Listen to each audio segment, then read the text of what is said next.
Welt, wuff ihr Hübschen, ich bin's, der Herkules. Bei uns ist es heute überhaupt nicht schön, es regnet seit vormittags und es ist langweilig.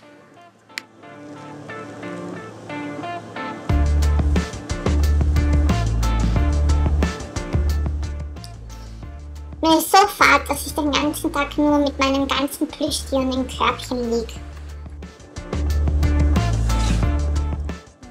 Oh, das schaut aber gar nicht gut aus. Ich habe Angst vom Gewitter.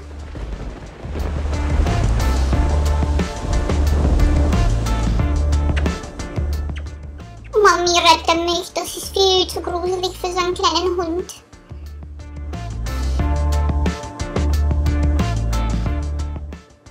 Meine Mami ist meine Amazone, meine Kriegsgöttin. Ich himmle sie so an, weil sie rettet mich immer in solchen Situationen.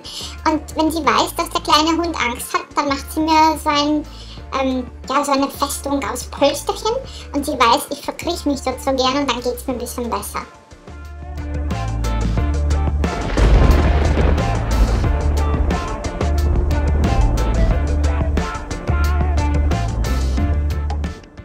Oh, der nächste Donner. Ich muss meine Mami halten.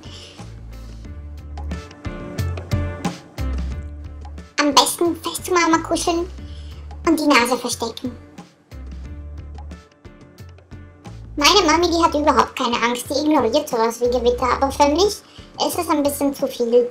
Es ist zu laut und es ist für einen kleinen Hund wirklich gruselig. Aber schau, langsam kommt, glaube ich, die Sonne. Na, dann brauche ich nur mit aufhören zum Regnen und dann würde ich gleich meinen Garten kontrollieren. Oh, meine Pfoten werden nass. Ja, endlich konnte ich wieder Lulu gehen. Sieht bisher gut aus, ich muss noch den Rest vom Revier kontrollieren, aber schaut cool aus. Und ich danke euch fürs Zuschauen und vergesst nicht, Mamis Kanal zu abonnieren. Sie hat ganz viele verschiedene Videos.